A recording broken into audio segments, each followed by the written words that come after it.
Yes, so now we are in the middle of discussing the cultivation of equanimity.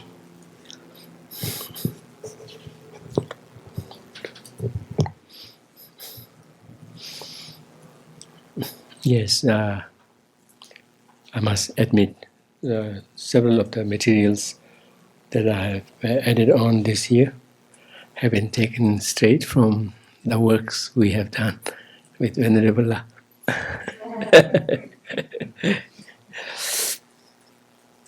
Yes, they have always come so handy.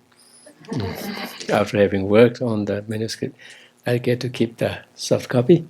I could go there anytime. And this time it has come so handy in filling in the new slides that I've added to it. Yeah, so contemplating equanimity at this point of kind of creating the ground, involves mainly working inward in kind of addressing the mental unevenness in the form of too strong attachment towards some and too strong antipathy or aversion towards others, whereas to a third category, one tends to have kind of a more or less balanced state. So one tries to kind of mimic that as a way of responding first to all the three groups, which would be not that easy. So that's the reason why when we come to cultivating equanimity, if say this is a project that you want to work on, then the way to go about that would be either spend a few days, maybe first 1-2 days, in kind of really having a good sense of how one is immediately reacting to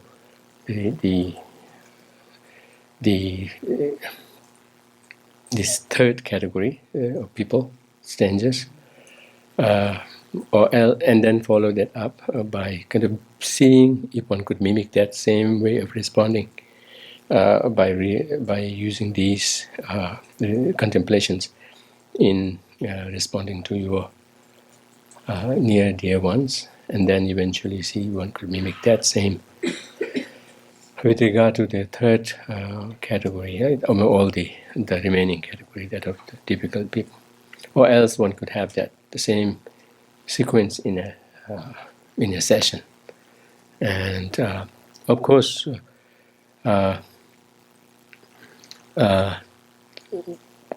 moving to the second and the third group in this sequence would not be that smooth. That would not be that easy. So the way to even out is to then undertake these contemplations. That the categorization of people in general is unstable. It is just based on some cherry-picked incidents in the case of near and dear ones. And then what would you call to the other one? What picking? I would say thorn picking. So whatever it is, so we do that, right? Do you have a ready expression for that? Cherry picking as opposed to nitpicking? Finding fault with everything. Oh, that's good. That's nitpicking. Okay. Yeah. Nits. That's so good. Kind nit. You have come so handy.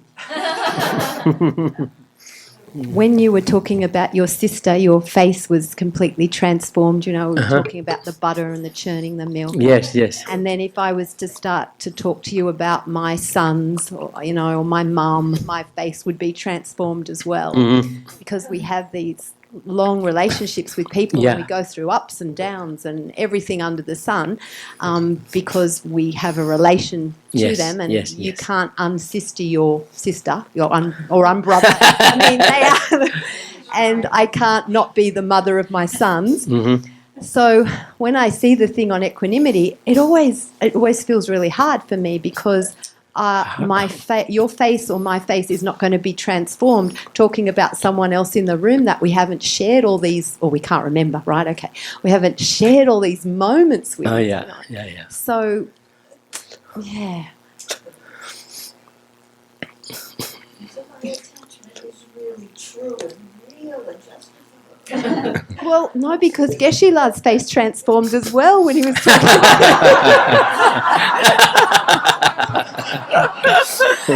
He said that when he ate the butter, he felt really close to his sister, and we're all almost weeping, with joy. So I'm thinking, well, what chance have I got? Now we can.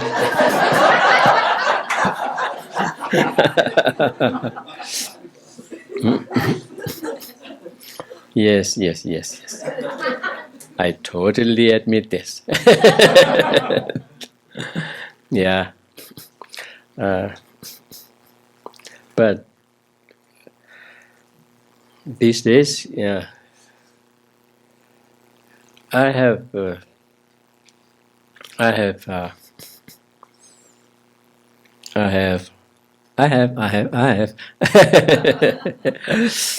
used to have a work, what do you call, co-worker, right? Who would be really kind of testing. And yes, now I have really begun to really kind of what do you call, love him for what he did, and really pointing out where I need to do work. Kind of really has built him into my meditation. And in the course of time, I met him. And all throughout, I tried to kind of really mean, what do you call, sincerely, but had to sometimes point where things were going wrong, whatnot.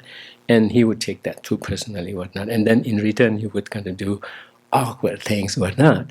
But then that really kind of made me think of where I needed to work. Sometimes I do get pushed, right? So, and over the time, I have really kind of begun to cherish him for what he did. Nobody else would do it the way he did, and he did it so well. And now I have built it into my meditation such that next time we met, I kind of hoped that he kind of saw that I wasn't really being mean at all. And I think he appreciated that, because when we had some encounters, I wouldn't change my expression to the verse. Of course, it seemed like I cannot help making those expressions when it comes to my sisters and others, but I wouldn't go the same other way. I tried, and then I was successful in that, and he sensed that. He kind of was sometimes, at one point he was amazed, saying, how come not a single change has come when I said this, whatnot? And then over the year, he has kind of, I think, it seemed like, not that we discussed it at all, but the next time we met, he was much more accepting and much more, valuing our time together. And to the point of going to kind of invite me to dinner or whatnot when I was in New York City. Now I revealed, I said, New York City. Now, if you want to locate, you can by connecting the dots. Why not? But yeah, you're right. So in the case of friendships, I kind of think that that kind of a response may not necessarily come with strong attachment, but with that appreciation. But now the other thing is you have to watch how you react to the other side, because those would usually come with a corresponding sense of what do you call, animosity, whatnot. Otherwise, they wouldn't come that naturally, right? So, so yeah, but still, you are right. These things are very sticky and do not come off that easily. But through these trainings, there is maybe a way of kind of not necessarily showing the same facial expressions, but kind of dealing with situations mentally differently. And then the key lies in kind of visiting these with these contemplation points on a regular basis. Because one good thing about this is nothing is faked up here, nothing is being made up here, and this is all real. And that's the beauty and strength in it, that the more you kind of visit them, the more you become not only aware of them, but convinced of them. And that can kind of be hoped to kind of seep slowly into your mental crevices, and maybe fill them up eventually. Yeah. You're welcome. But you were very right. Yes, when it comes to my sister, it's difficult. Let me show you. Oh, my sister. She was a mother figure to me. That my mother passed away when I was 10, and since then she kind of took me under her wing. We were together in school together for a while, and then she had to sacrifice her own education, career to look after my father. And to this day, she is wonderful.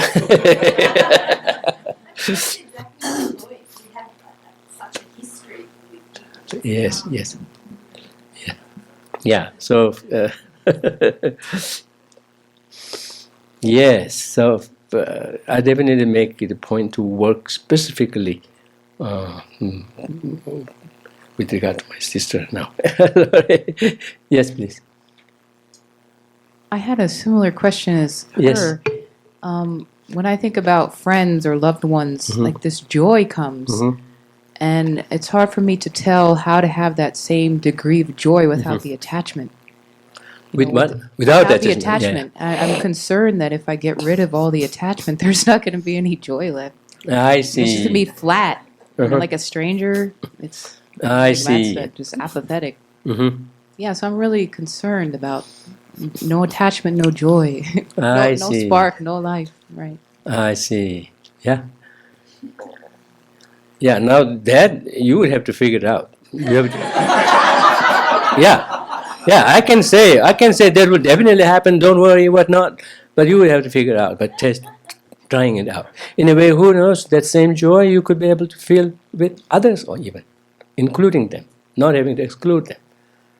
Right?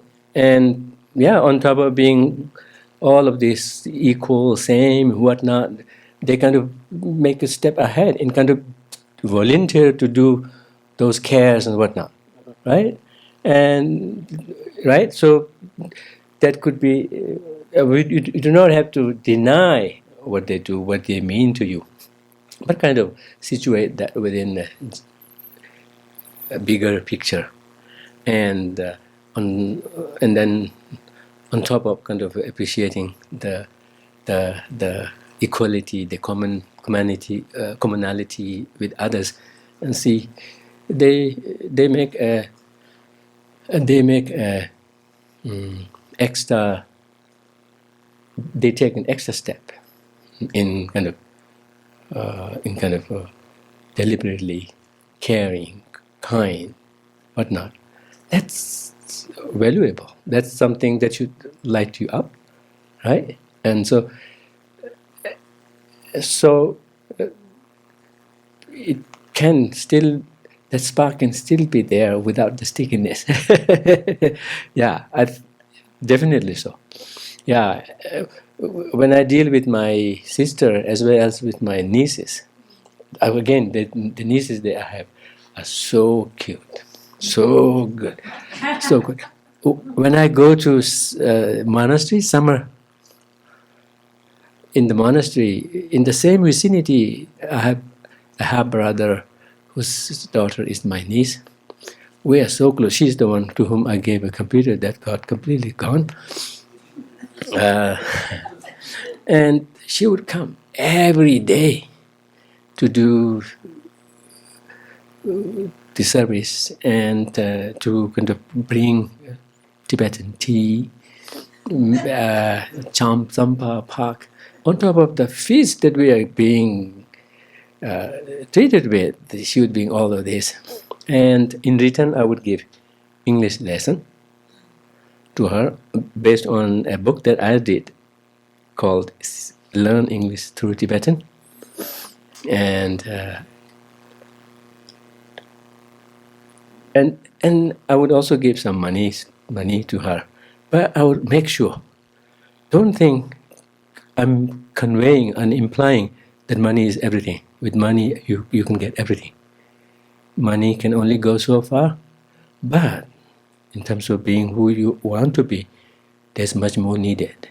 So I would kind of slip in, right, something with that. So that, I think, is coming from a sense of appreciation of what they mean to me, and kind of not just going their way. They may not be ready to listen to it, but I say, this is what it. I kind of take that extra step, advantage of their openness to me, in kind of slipping something under the envelope, right? Is saying, this is what you need to be. So one thing about connection and whatnot is to now take an extra step in not just going their way necessarily, but caring in a sincere, meaningful way. Look for opportunity when you could slip in those insights or thoughts like that, and sometimes be even caringly oppose them in what they want you to do, in what they want you to think, what they want you to do, but not necessarily breaking that relationship.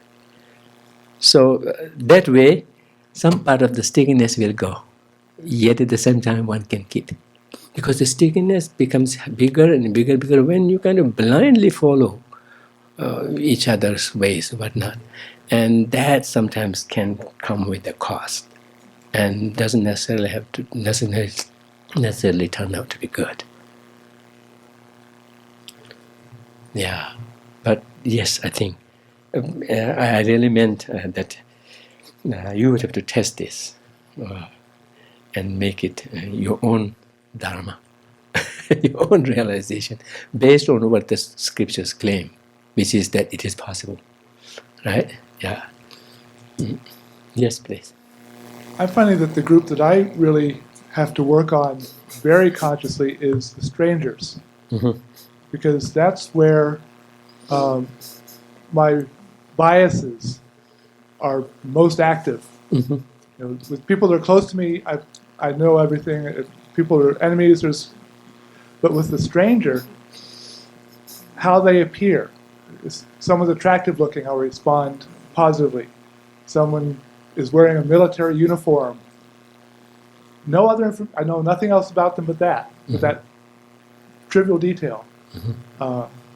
So I really have to be very careful about my biases. No, yes. Some of which I'm really ashamed to admit are in here. Yeah.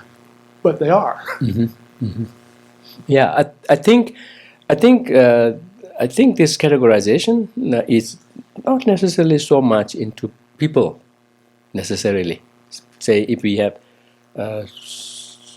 someone as in the neutral category, doesn't necessarily mean that all of our immediate natural responses to them are valid, legitimate.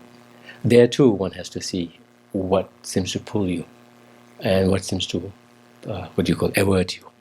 And that is equally applicable as an uneven way of relating to it. Yeah. So, but this general categorization is just an idea. It's giving us in that generally we have more or less balanced, objective kind of way of responding to a neutral person. But within that, there can be these details that need to be worked on. Yeah, I think so. Yeah, so usually, so in the case of my sister, the reason why I kind of really beamed over her sense of care, her sense of affection, and she wouldn't miss a week to leave me with a message on the WeChat, irrespective of whether I respond back or not. All she has to say is nothing. Oh, you are well, please eat well, keep yourself healthy. That's just about everything that she repeatedly says it.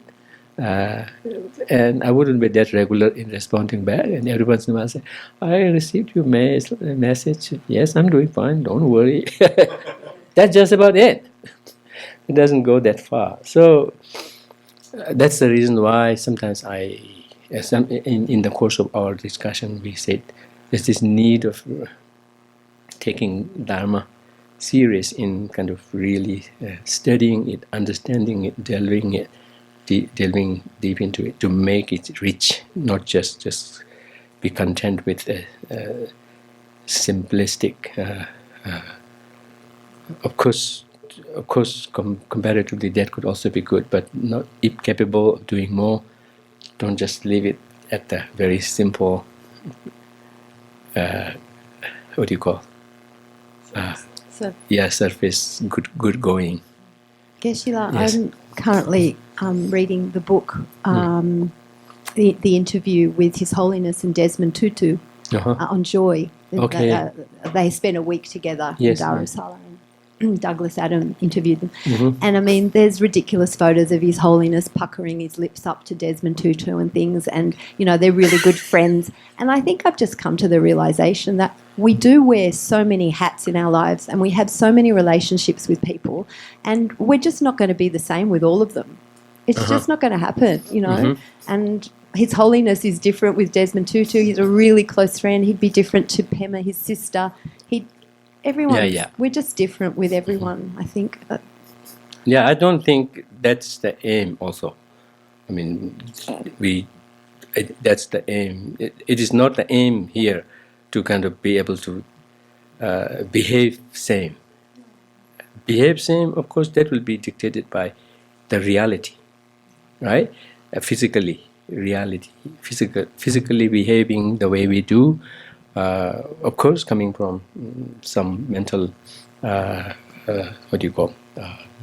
stimulus, can be different because the reality is different. But here, what it is not to give in to the afflictions. Not to give in to afflictions, to restrain from the afflictions. One message that can come from Buddhism, which I felt very good when I got the confirmation listening to one of His Holiness Dunjom Rinpoche's recorded teachings also.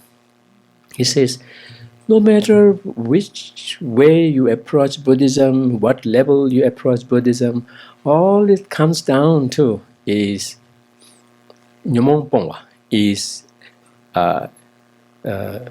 addressing the afflictions. It is Nyomong Pongwa, means Nyomong Nyembucheba, is tackling the afflictions.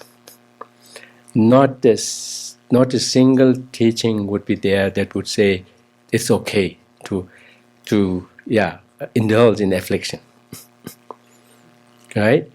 And depending on one's own level of tackling it, sometimes it could be so that you may entertain it, but with the confidence that it will not have the harmful effect on you. In such case, then one can utilize it, but never to the point of succumbing to its stings. So here, the main thing is that at the mental level, see if you could restrain from those afflicted pulls and push, and start out with more balanced state of being. Balance here is, as I mentioned earlier in the previous one, is an evenness of mind that enables us to be impartial without being swayed by either attachment or antipathy. On the basis of that, then any other mental elements that could arise could then explore the relationship. Should be, I think, okay. Should be okay. That could then give rise to the physical responses, but to the extent possible, always stay on guard against the afflictions, and then, depending on one's own capacity, deal with it at the respective level of dealing with it, depending on one's capacity. See, the advanced tantric practices and the what you call simple initial sutra practices, be that of running away from the afflictions or not, they all amount to tackling the root of suffering in varying degrees of sophistication, in varying degrees of thoroughness of outcome that may come from those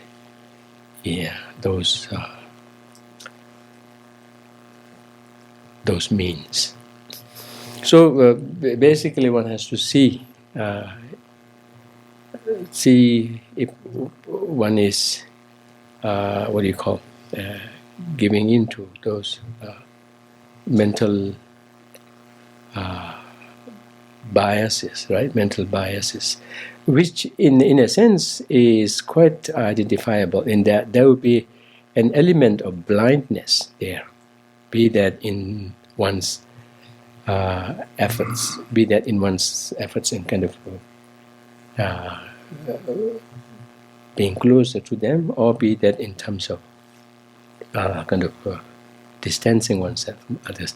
There will be some degree of kind of come whatever, something like that, some degree of that.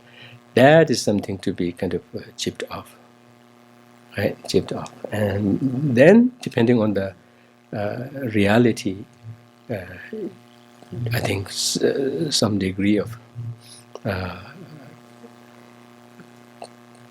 close feeling and some degree of kind of a warning could come, but not informed by a sense of antipathy, not informed by a sense of blind attachment. Oh yeah, even while training in equanimity, we are not supposed to it is not supposed to result in trusting everyone. Yeah, so is the case with treating everyone. I would even say treating everyone or handling every situation equally. Those are dictated by the reality. But in terms of what kind of a mental state you approach them, is not by giving into any of those extra,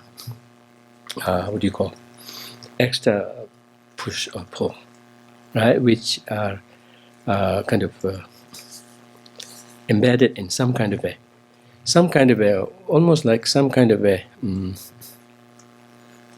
what is the term? The Tibetan term is ortum. Some kind of a,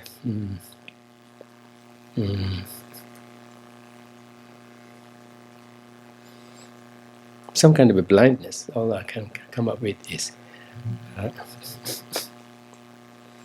where there is some degree of disregard to principle of how it should be, right? Kind of going overboard. Okay. Then, yeah. So basically, the categorization, one has to see how it is unstable, because usually it would be categorized on the basis of an instance of care or harm that somebody may have done, that you seem to kind of latch onto, and that seems to inform that particular reaction for which you feel justified, right? So kind of seeing that that's not the only time they have engaged with you. They have engaged with you in so many different ways, and particularly when we bring in the concept of life after life before, then yes, the relationship has been so complex than just this one linear kind of way. Mm-hmm. And then in this, and then the second one is that the changeability of relationships. It is so unstable. Who you consider as friend today may turn out to be the worst enemy tomorrow, right? Particularly in politics, this is so apparent. So apparent, right? And so the more to do seems to be more more hectic. But yeah, we kind of see situations. If we were to kind of take any particular situation or incident too seriously, then we'll be kind of almost volunteering to have this really bumpy mental ride, right? Bumpy ride, right? In relation to others, kind of having no stability. Yeah, but at the same time, while we watch our mental response or reaction, one should as well be very clear not to deny what has happened, not to use that as a reason to give in to anger or attachment, is what is being emphasized here. So kind of evening out at the mental level in how you approach, not by giving into anger because of some harm they did, not giving into some blind attachment because of what they did, but at the same time not deny that, and that way one will be able to kind of respond to the situation, relate to the situation in a much more realistic way. But none of those, of course it is difficult, but none of those necessarily warrant that kind of a mental shift informed by the afflictions. Thinking one has to consider the changeability of relationships. Based on that, the discrimination is kind of unsuitable, right? That's almost like making oneself totally at the mercy of others. It's like somebody is holding the it's almost like saying, you hold the remote key in your hand and I'll play. Right? So that's exactly what one is going for. Unable to stand one's ground, considering the common aspirations. So, and then one has to consider, come back to the common aspiration, the common humanity part of it, irrespective of how they relate to you, how they respond to you. Deep down, they're all same in wanting happiness, not wanting suffering. And in a way, just recently, what Venerable and I, when we were working on that book, what came across very, very strongly to me was how they behave is a reflection of what state of mind or what state of condition they are in. Not necessarily who you are, but who they are. And so there's no real point in really taking it too personally, and kind of then be affected by it, kind of succumbing to it. And we say the same thing with regard to likes and dislikes, fame, likes and dislikes, fame, blame, what's that? Reputation and notoriety, all of those, right? When somebody says something, giving in easily to those would be almost like losing one's own ground, kind of easily giving up one's sense of control over oneself, right? So it's even more than what others do, but in terms of what you are presented with, how you naturally relate to, even to that also giving in so easily by way of being kind of pushed and pulled in different directions is also as a sign of not being in charge, not being in charge of one's own emotions and cognitions. So what it is doing is, it is really pointing us to an area where we could have more say, more control than we usually think. Not what others do, others say, others behave, but in terms of how you relate to that and how you respond to that, more particularly mentally. There we have much more say than we usually think, and the idea here is to kind of assert that freedom in choosing how we want to respond to a situation, and what would be the most sensible and beneficial way of relating to that. In that regard, what is harmful and what could be harmful for oneself and for others even. Say if one is caring about someone and we just kind of give in to blind attachment, that could be harmful for them also, right? In the meantime, in the long term.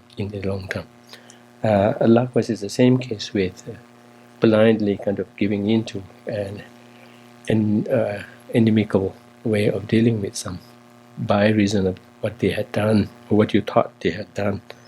Very often things are not what actually happened. It's what we thought happened, and we kind of take that for granted, right?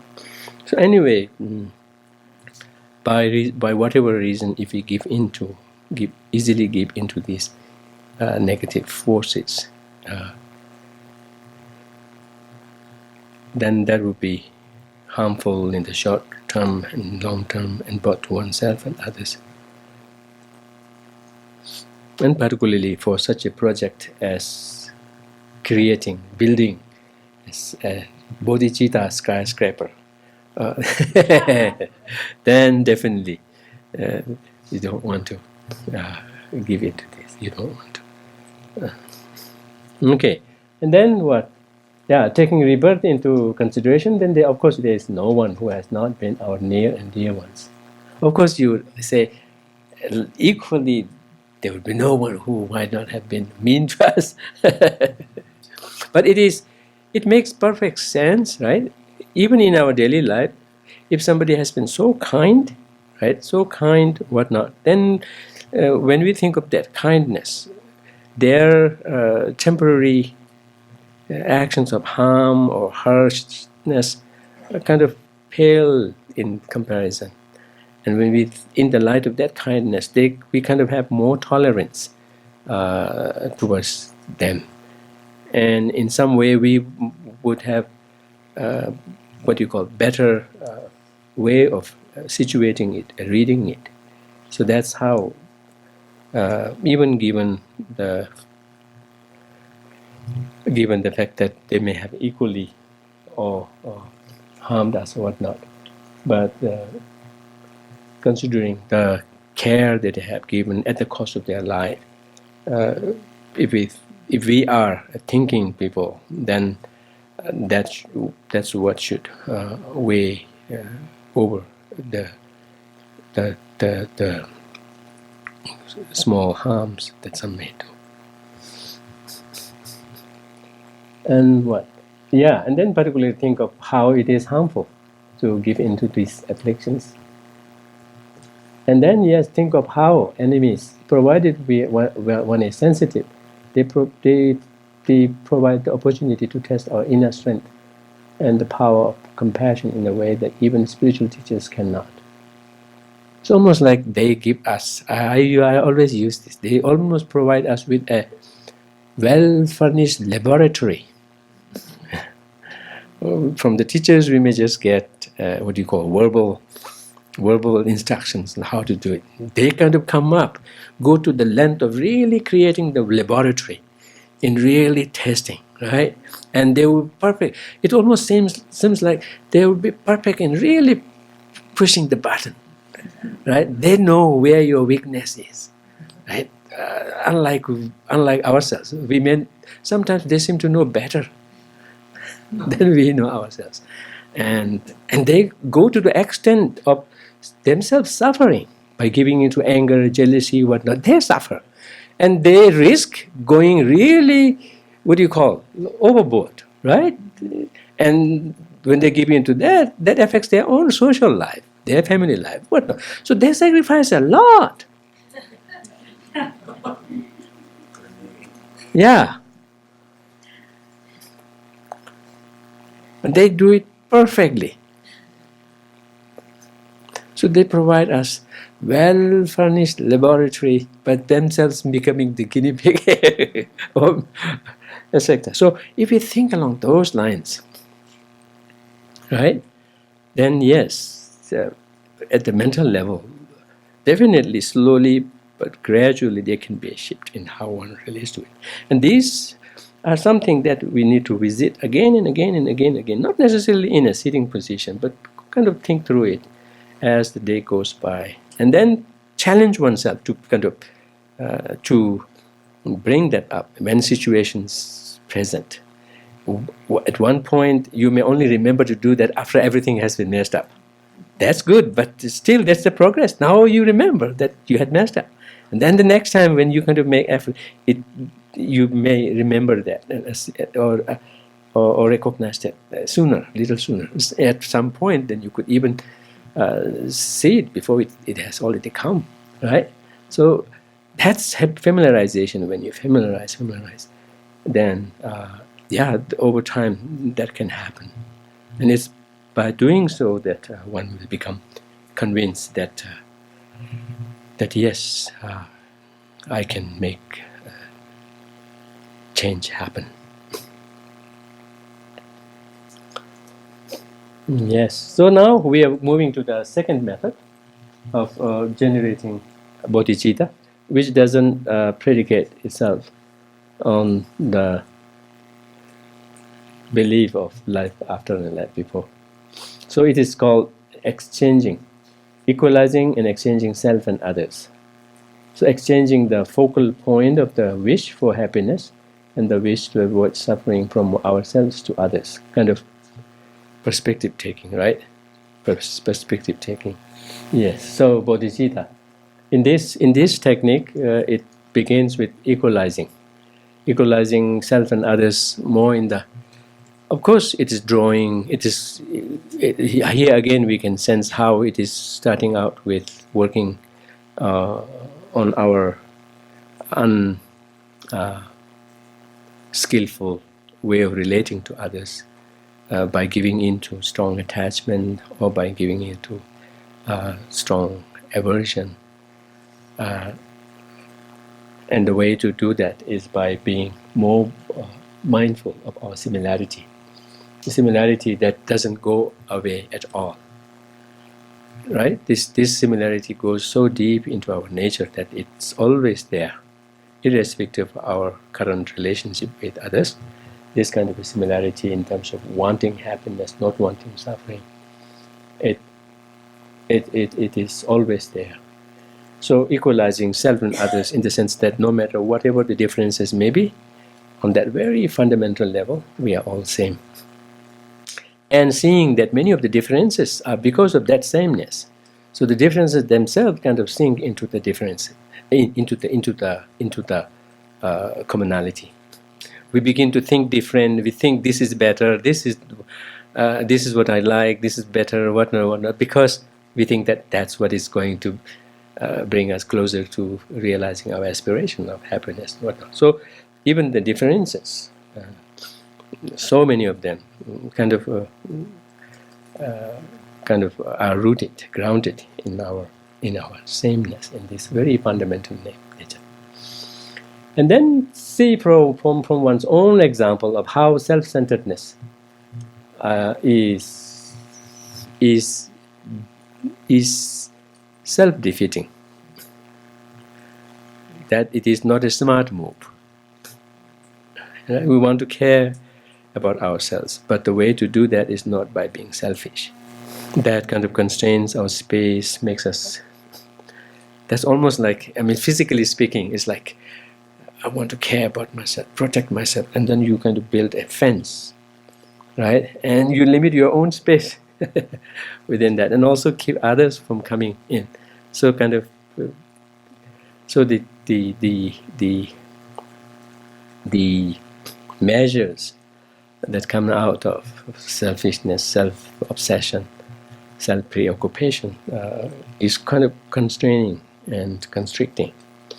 Whereas when we are open to ourselves, it's like we're opening ourselves to others, and in the meantime, we get the benefit of multiplicity, of diversity, of variety.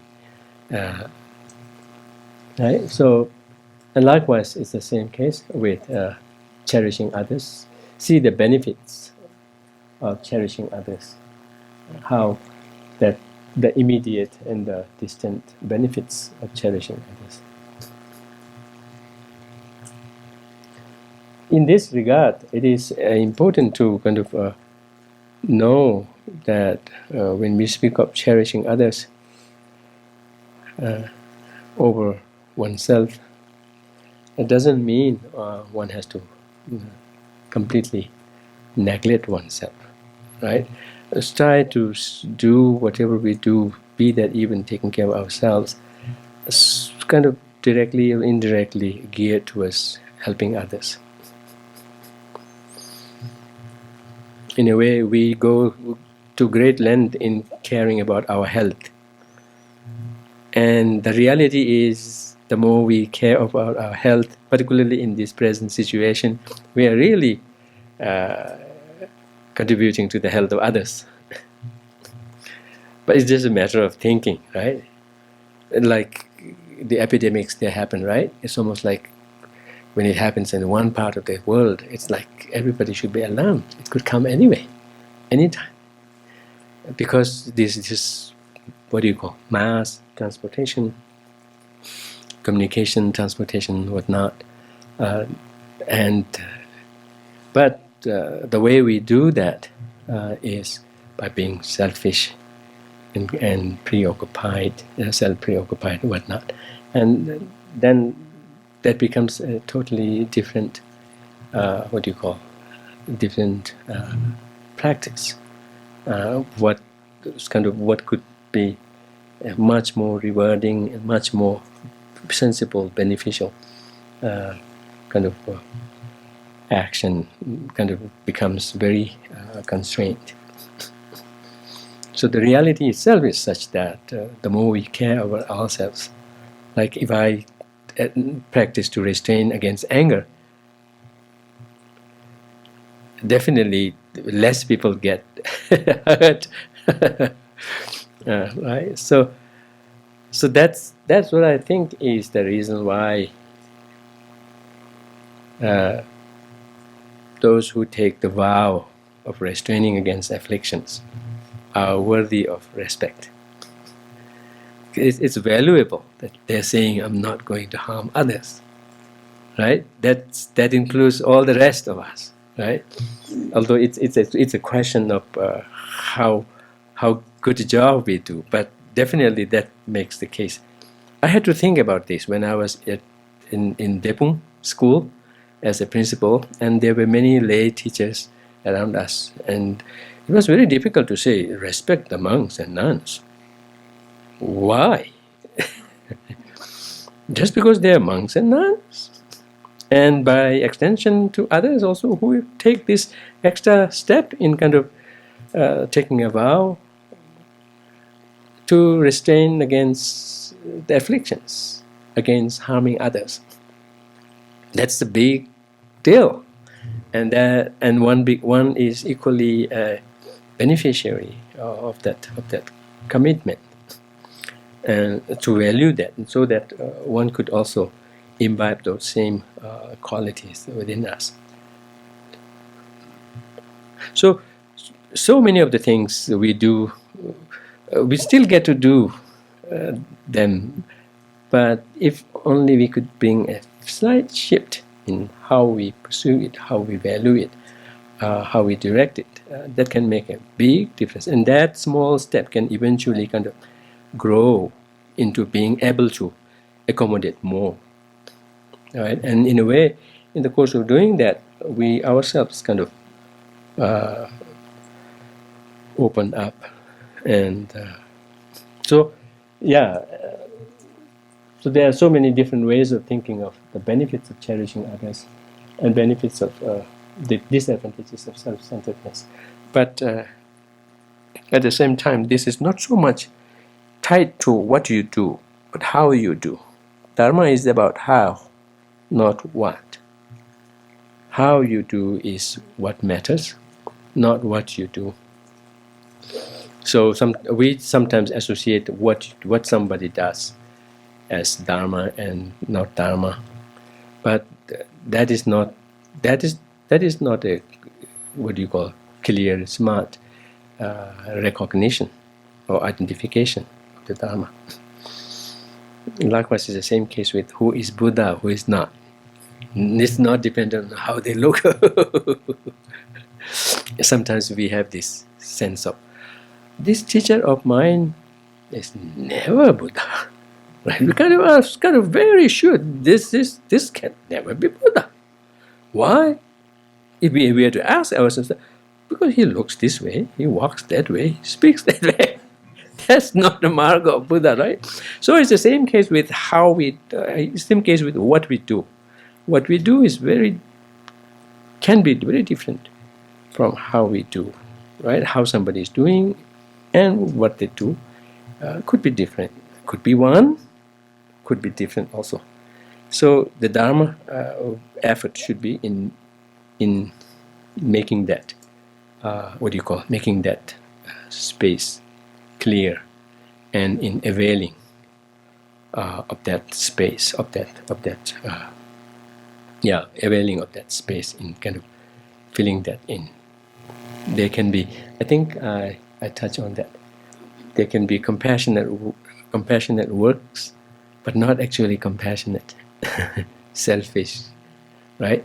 So usually this is the criticism from even thinkers and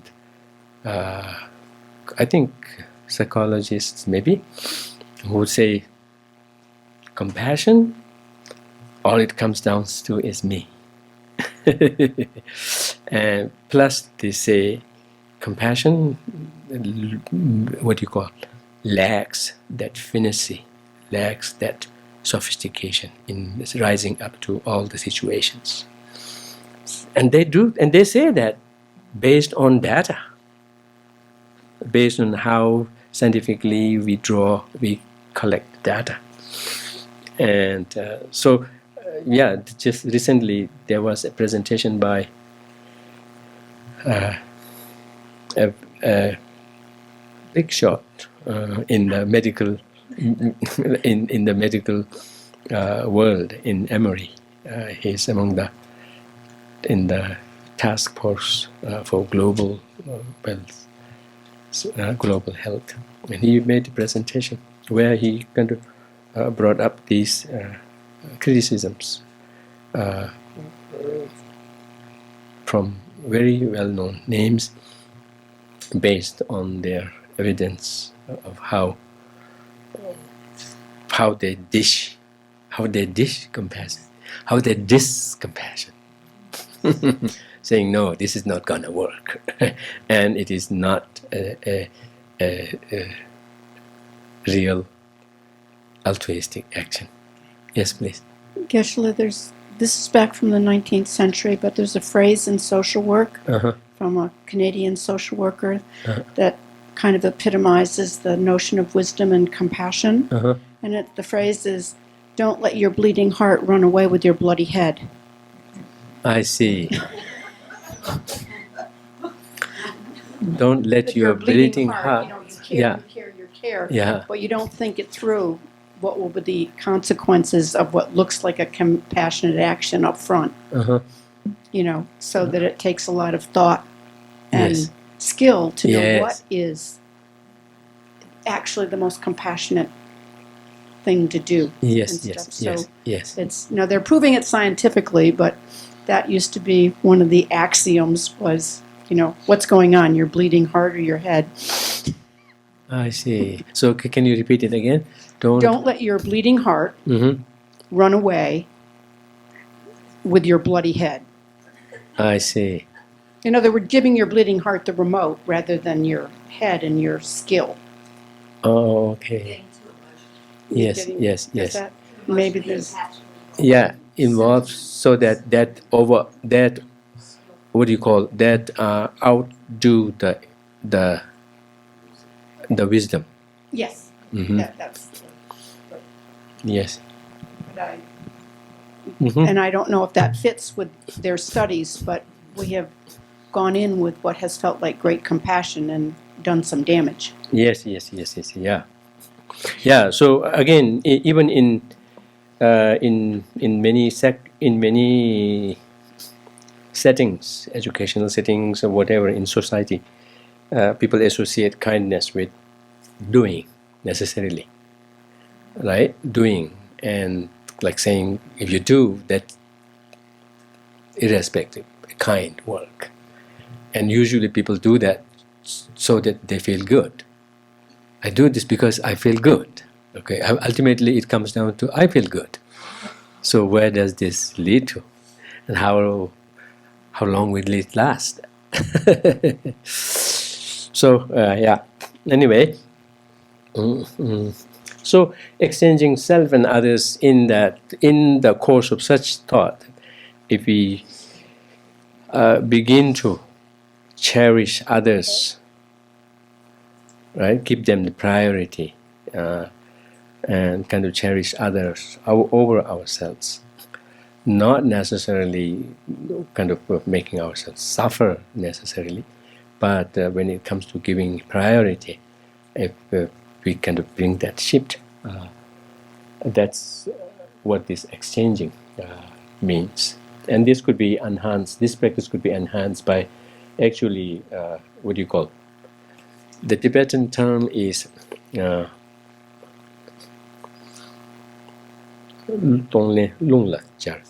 it's kind of doing the practice, mounting it on your breathing, right? Inhaling and exhaling. So kind of doing kind of a mental exercise of kind of giving and taking, to kind of hone up one's capacity of love and compassion. And then when you develop love and compassion to the extent of, if it were to be possible to readily take on others' suffering and give your joys and happiness to others, then that would definitely lead to what I could do. It's like, although the resolve is the special resolve, the extraordinary resolve is not mentioned here. I mean, from that kind of a compassion, right? Then it is kind of almost natural for that question to be raised, and then thinking through different options or whatnot, one is very likely to land on at least being smart enough, complemented with kind heart, to share, to be willing to share what could be done, what are there to be done, how could that be done, right? And that too with no personal agenda, which would mean not necessarily always going out sharing, but sometimes even being comfortable in not saying anything, not doing anything as well. So it could take so many different forms. But deep down, it is genuine concern, rooted in an appreciation of the value of others, for oneself and for others. So that's how, with that kind of a strength of love and compassion, Bodhichitta, at the very least, kind of feeling encouraged and inspired to really figure out what are the ways things happen, how could things be improved, whatnot. Kind of making an extra step, extra effort in kind of knowing things, and then at the same time making the effort in kind of, what do you call, widening one's heart to embrace others, and the combination of that can make magic happen. Okay. Yeah, so again, in terms of the obstacles to work on in this practice of exchanging self and others, two main obstacles have been identified. One is thinking that I and others are inherently separate, unrelated, entirely different, right? We are kind of separate entities. That has to be, at least from a Buddhist perspective, this is considered to be a misunderstanding, and this could be, this can be challenged and this can be mended. And then the other is thinking that it's not we think that it is not necessary to dispel others' suffering because it doesn't harm us, and it is not necessary to care for them because it doesn't benefit us. So kind of thinking through them and exposing their vulnerability, so to say, exposing their failing to hold the ground, hold water. So this is where this concept of interdependence comes in. So unlike the previous method of developing bodhicitta, where we hardly touched on the lack of inherent existence, the subtle interdependent nature, this one so heavily draws on that. So the first one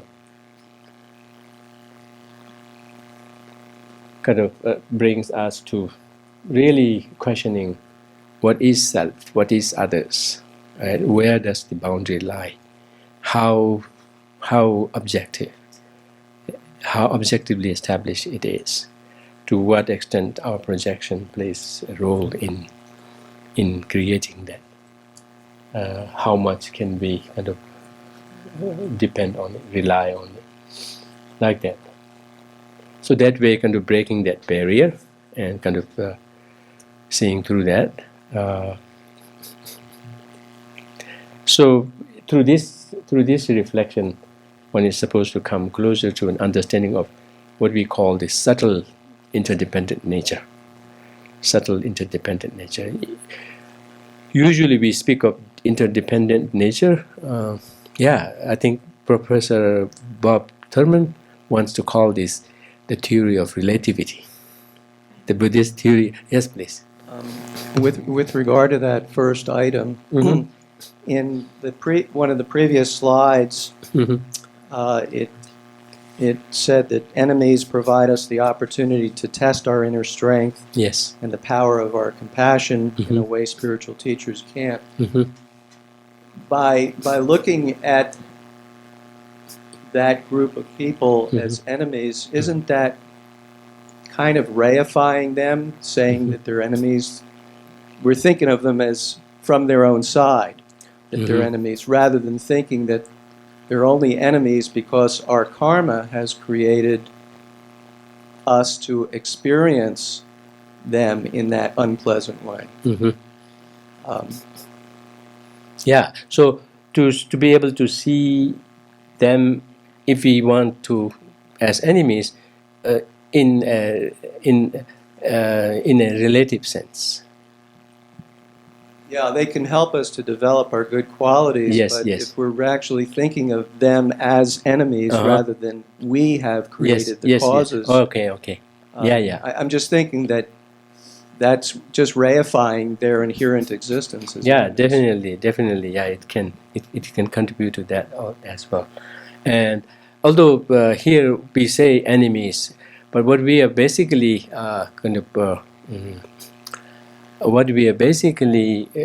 going for is their particular action of harming us. right? Their particular. It's because of our karma that Yes, we're yes, finding it yes, yes, unpleasant. yeah. In a way, Entirely coming from us, from our side. Yes, yes, yes.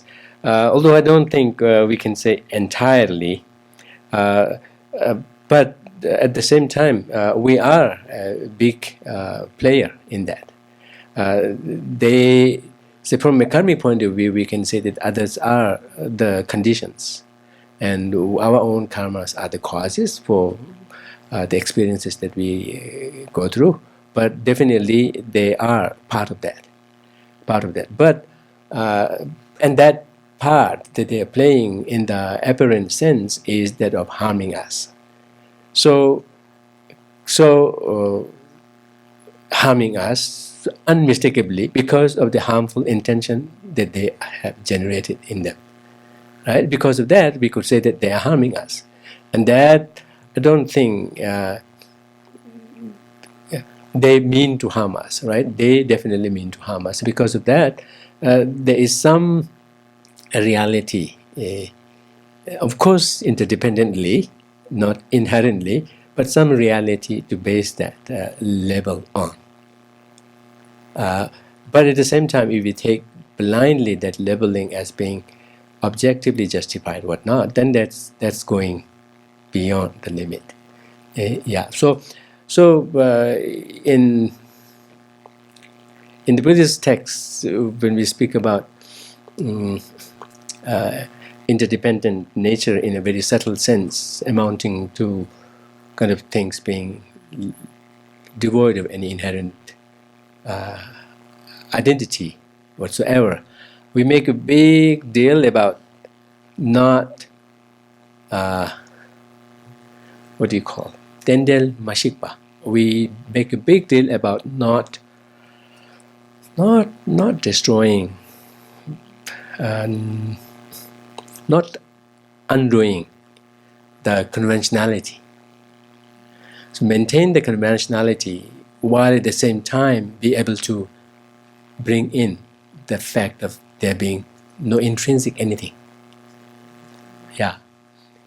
So the two, the balance between the two is so greatly emphasized,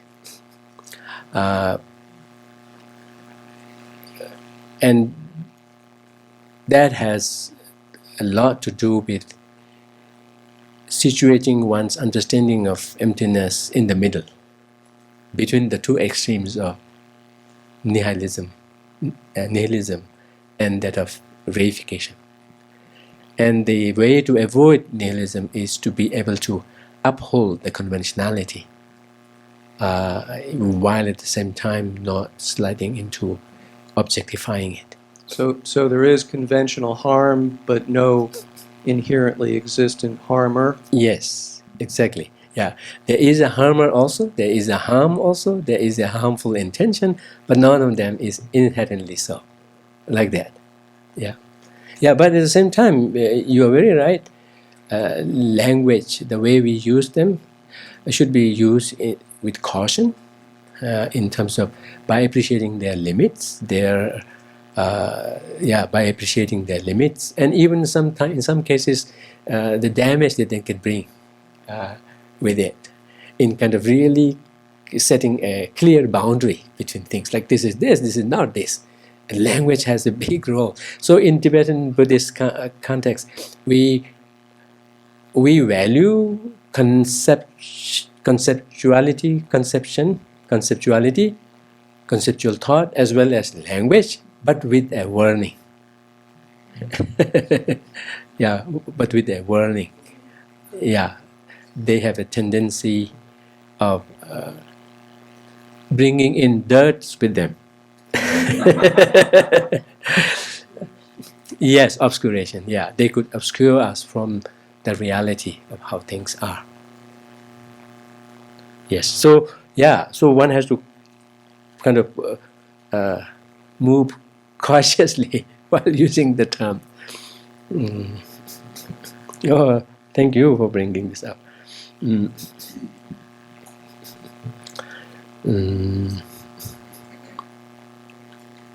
So it's not so much about what you call what's the term? Is it deconstructing? Deconstructing the conventionality? I don't know. It's not so much about the Tibetan term is shikpa. Shikpa means to demolish. Yeah, it's not so much about taking down the conventionality, but being able to uphold it in a judicious way, without making that kind of slide into a way of reifying it. Yeah, that balance is easily spoken than done. Yeah, that's difficult. Oh yeah, particularly when we pursue the understanding of emptiness. Even Tsongkhapa, in his work in Lamrim Chemo, he kind of, what would be the expression? He kind of, see, now I hit the limit of my language skill. He says that, yes, my dear ones who are pursuing an understanding of Madhyamika, I know some umeshung la changbe to choju longo rangshi mebala junte tende joba kameja tende umelu ni hinushe tege mabe sudi tenanze tede member shian la kwebe jo rangi chi shin pongo menu na pongo menu be lume balarena tadung lop. So he says that he calls on his friends pursuing the understanding of Madhyamika, which is the middle way philosophy, establishing emptiness. Says that, yes, I know it is difficult to uphold conventionality in the face of accepting everything, in the face of accepting everything as Rangshi Meba. Rangshi Meba would be as having no objective identity. Although it is not the direct translation of it, this is one of the synonyms for inherent existence, but but it doesn't. Rangshi Meba, it's almost like doesn't have any true nature. In the face of upholding that things do not have any true nature, it would be hard to still hold on to the conventionality. I understand that. But for now, he says, for now, trust the Madhyamikas and just say that, yes, conventionality still stands. Instead, on the other hand, if you were to say that, if you were to say that whatever arguments you have you have thrown to others, when they turn it back to you, and in response to that, you only say, no, in my case, I'm a skeptic. I buy into the skepticism, right? Skeptic philosophy. So in my case, I don't have any position. In terms of whether this is cup or not, I don't have any position because I am a skeptic. If in response to their objection you were only to resort to this, then it's still clear that you have way more to go.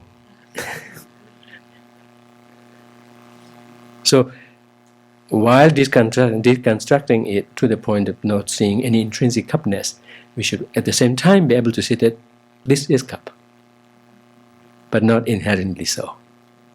And if we can uphold to its cupness, then we'll be as well be able to uphold to this as being this, and thus be able to kind of differentiate the two.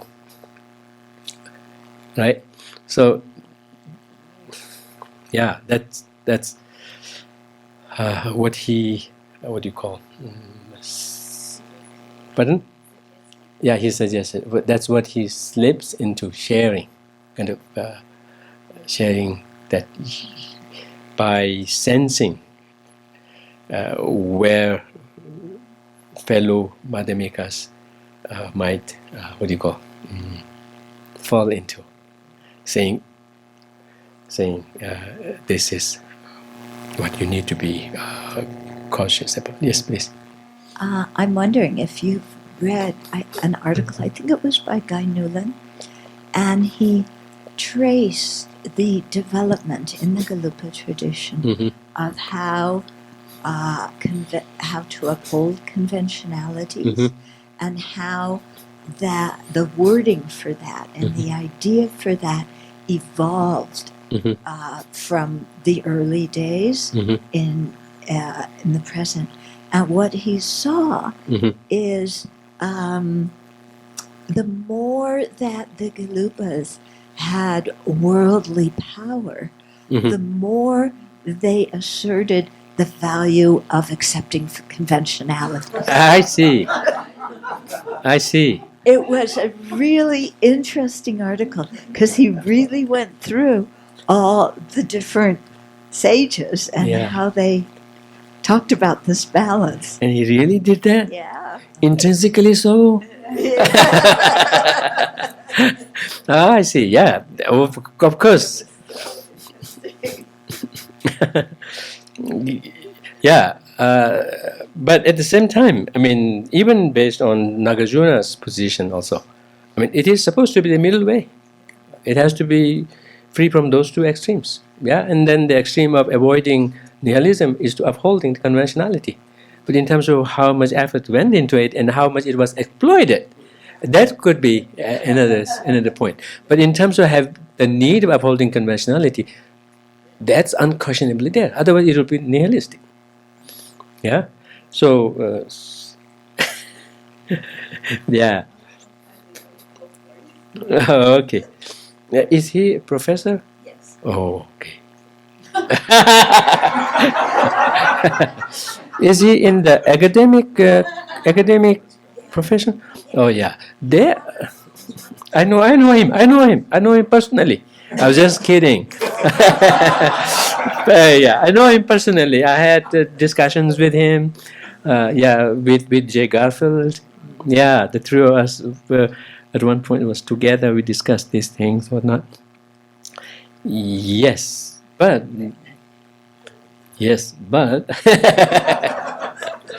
yeah, this is eye-opening. I mean, if they have real data that they can make case of, and that's very different from just hearsay, right?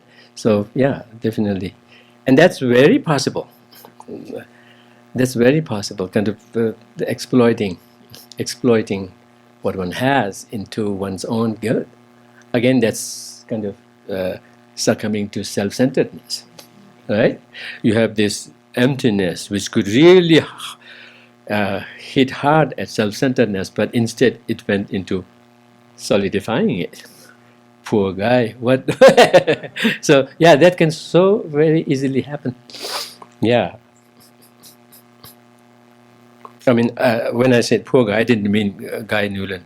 I meant those Gelugpas who did it. Those Gelugpas that I'm part of.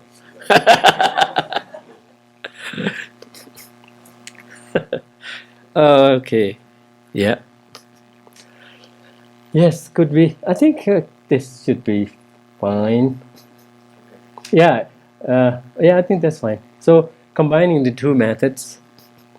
So you can see when you combine them, you will make a sense of where those elements might fall. You could go to hold this. Of course, equanimity. So you can make a sense of where.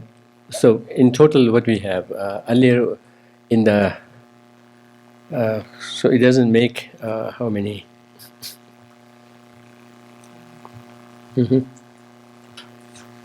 So yeah, from this is kind of a sensible, almost like a natural outcome from that, and this sequence has, together with the other two separate methods, they have what do you call a logic in how they follow in the sequence in terms of how to deal with our mind. There is a psychology there in terms of how we go about things.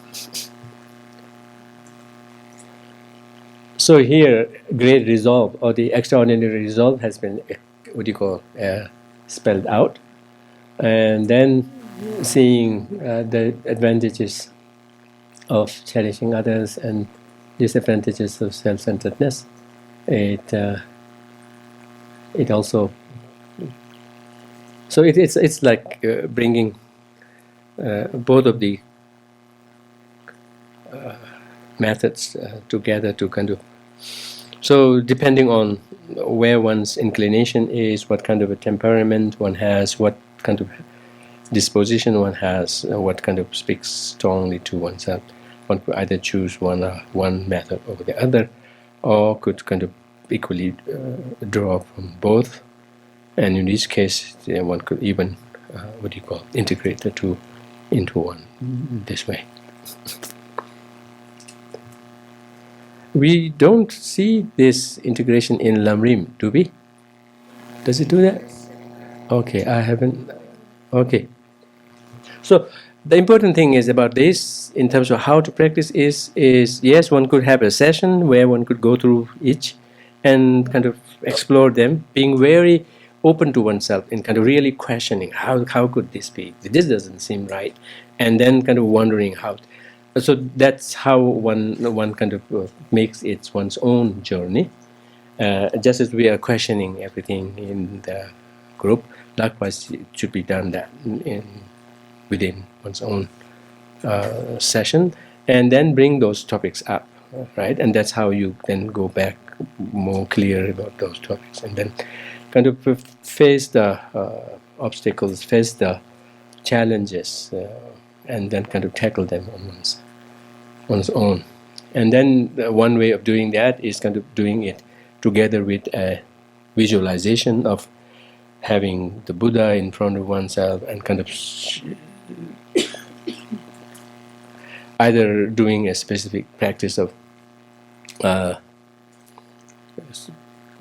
visualizing the Buddha kind of teaches on that text that you read, and then think of what he may be saying, kind of being very open, and that way it's like a skillful means by which you could train yourself to open out, to kind of let any insights come, rather than kind of be fixated into one's own usual understanding. Like we were doing with the three principles.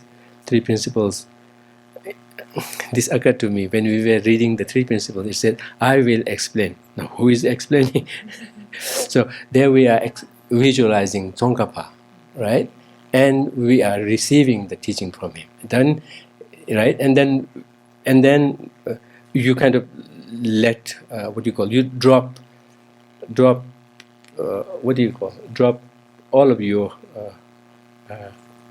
preconceptions and kind of like openly listen to it. And I think it is a skillful means. Even scientifically, we can say if you drop all of your preconceptions, definitely new ideas can come. And one way of doing that is by tying it into this kind of a visualization. And that could be done with all of these practices. But the insights should happen within oneself. Yes. Yeah, these challenges we have already done this morning, right? Challenging the challenges about cultivating bodhicitta. We have already done this morning. Yeah, could you just run down the whole thing? Yeah. So, in terms of conceptual challenges, that's the life after life, and changing the purpose of life, complete turnaround of.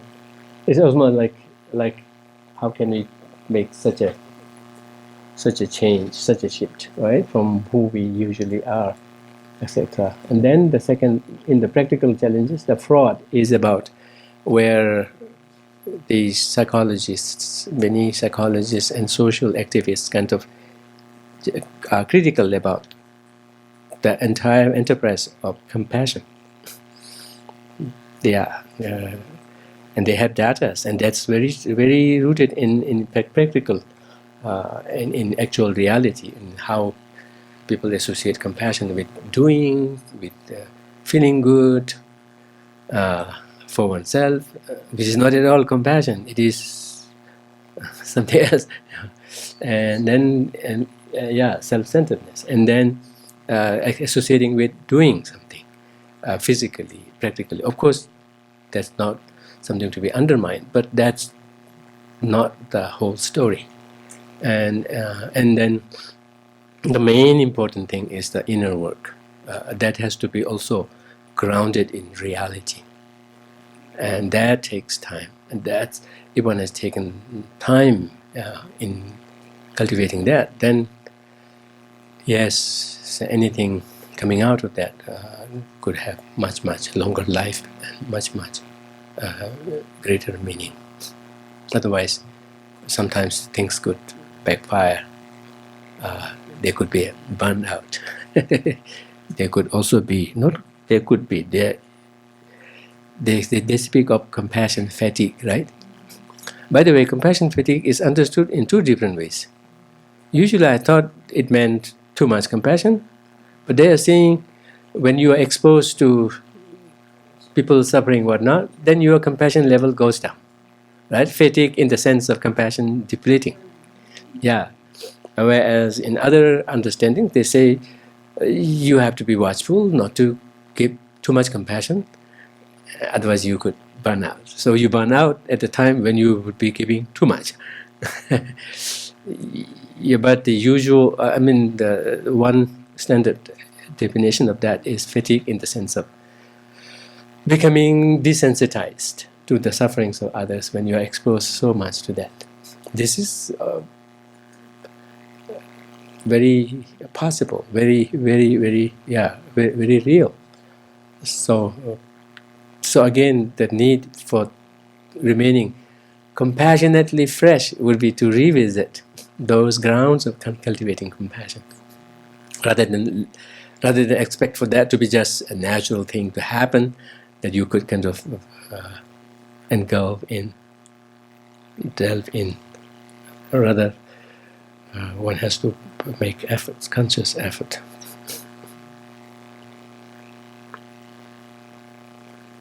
Yeah, and sometimes now people talk about some other fatigues also. Okay, so that's the fraud part of it. Impossible. Sometimes it's just impossible. But the main answers to this will come from one's own experiences and one's own efforts in facing the challenges, and also doing a thorough job in really delving deeper into the world of compassion, what it means, what are its implications, what are its different forms, how one could be remain true to the spirit of it, but allowing for different forms of it to come like that. So, and this is not something being kind of made up or cooked up anew. Even in the scriptures also, they speak of compassion in so many different forms, right? So that's what I meant. It is how one does it, not what one appears to be doing. Yes, please. This quick because I know we don't have much time. But I, just in terms of practical bodhicitta, I was just wondering if you could touch a little bit on bodhicitta in daily life. So even in the mundane things that we do, like how can we infuse it? Or like, I'm brushing my teeth, for the benefit of all. So that for the benefit, I'm practicing good oral hygiene for the benefit of all beings. I'm just trying. I see. Oh yeah. I'm sure there is a way to do it. I do think there are ways to do it, actually. Yeah, I will give you an example. I have had the rare opportunity of accompanying with His Holiness the Dalai Lama on his foreign tours for 2.5 years. Yeah. He takes so good care of his teeth. He has a theory of when to wash after each meal. Not blindly wash it the first thing you wake up with. The first thing in the morning. Why do you need to? Because you have already washed before going to sleep. You haven't eaten in the meantime. There's no need for washing it. You wash it only after you have had your breakfast. Right? And likewise, he's so meticulous in those details. When he goes out, when people invite the whole entourage, even in the families, right? Family homes, whatnot, he would have his toothbrush and toothpaste in his bag. Yeah, and he just does it, like saying, "This is what you need to do." Right? And nobody has any question of, this is not the right thing. This indeed is the right thing to do. And for him, and he appreciates very clearly, not with any sense of, self, ego or whatnot, but that he can make a difference in the lives of many people. And thus he takes so extra, care of himself. I've heard, not I have seen, but I've heard in how he makes sure that the wastes, right? What do you call this? Pardon? The wastes, right? Yeah. When they are washed, he makes sure that they are folded in the same order of their washing. Right? There's a science behind it, right? Because if you wash them when you wash them, then you fold them, so that you just don't wear what you had just washed, the kind of one that you had washed before. Yeah, rotating. And then the first thing that I have noticed when he visits the hotel or whatnot, he would check the room himself in terms of who knows what, but he would see what is where. He checks it. And then I have heard him share with others, with Tibetans also. Once when he was flying into Arunachal Pradesh, the weather was not good and he was in a helicopter. It was very, very bumpy ride. And he says the concern was not about him. The concern was what would happen with the Tibetans, what would happen with others that were benefiting from it, from his being around. Right? So that kind of a sense of, I can make a difference and I'm willing to make a difference in others. For that, I need to take care of myself. Be that as simple as. So kind of connecting that, if I were to be sick, I wouldn't be able to benefit others. And then not merely do that while you are doing it, but whenever you have the opportunity, yes, be upfront in kind of doing it. And sometimes that could even mean not doing something, right? It's overstepping.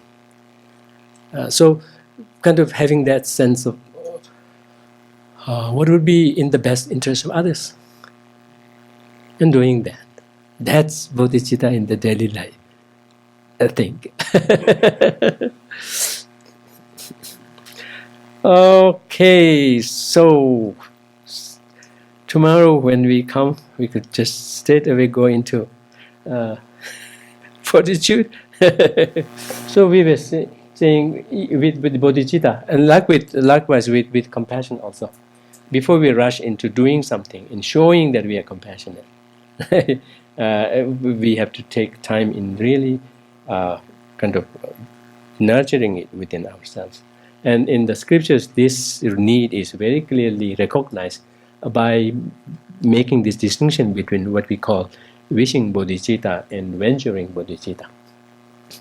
So wishing bodhicitta would be like someone who is hungry and he's seeking food. So that kind of a seeking food will be very genuine. When he's very hungry, the urge for food will be very genuine. It cannot be artificial. Right? To that extent, one's wishing to attain full awakening for the sake of others should be as earnest. If one is very hungry, you'd say, okay, just for the sake of wishing, I wish I could have food. Otherwise, I really don't need. We don't do that, right? If we are hungry, it would just be so genuine, so deep-rooted. Likewise, bodhicitta, wishing bodhicitta, even if it is at the wishing level, it has to be that earnest, that genuine. Likewise with someone who is thirsty. And then training the practices while being confident in the goal. Confident in the goal, confident in the practice is different. So here, confident in the goal is work one's way into kind of developing some sense of confidence that this goal is a real goal, a kind of a doable goal. So work on that while you have that wish, to the extent possible. Try to build confidence in the goal, and then later confidence in the practice of what leads to this, or what needs to be done. Then someone who has made up his mind to go on a business trip, like one has this wish to attain awakening, right? Awakening, but not really still feeling the confidence in that I could pull it up when it comes to actual doing it. But nonetheless, one has this wish. And in the meantime, don't leave it at just a wish. Do the necessary, preparations. Right? With that wish, then do the necessary preparations. Like when we are planning on a trip, before actually going on the trip, we will go to shop, right? And do the shoppings necessary, collect the paraphernalia, all of that ready, even get some training in how to deal with difficulties that one might anticipate, etc. So that what is done during the wishing bodhicitta. And then, so these are ways of doing the wishing bodhicitta level of practices in a more integrated way. So it's not merely wishing it, but there are things that you could do, kind of make it stronger, whatnot. Then venturing. Of course, in terms of the urge, in terms of the wish to attain, it should be as earnest, cannot be damped down. And then training in the practices while confident in the causes. One should have by now worked out what are the causes leading to materializing that wish, and kind of then embarking on the actual trip, so to say. In the actual trip, in the sense, formally taking a commitment to engage in the bodhisattva practices. Those come in two different forms. One that mainly is geared towards one's own integrity. That's the 6 perfections. And then the other is mainly geared towards others. That's the 4 methods of gathering 4 methods of taming others. So then this one is important. Pursuing with determination while responding to arising situations. Like when we go on a journey, we wouldn't be just, we wouldn't just go and be blind to whatever circumstances we meet. We will respond to that while at the same time having the goal very clear in terms of where to reach. Likewise, we may have generated bodhicitta and have taken the bodhisattva vow, whatnot. And then the practices that entail that commitment should not be left to some other time. It has to be here and now, dealing with whatever actual situations may be. So in this respect, it becomes very clear that when it comes to actual doing, actual practicing the 6 perfections, it could be in the midst of living one's daily life and dealing with whatever situations, however untypical they may be, but dealing with them in the true spirit of that compassion and commitment to others.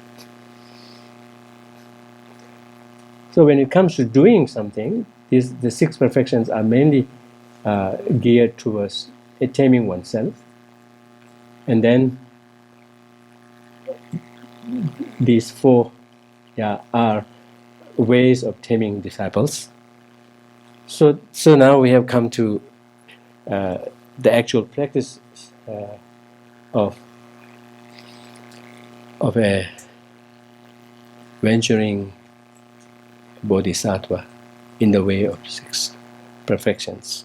And we have dealt with the first 3 last year, and we have remaining 3 for the remaining 3 sessions. Okay. Yeah, so the next is the 6 perfections. I think,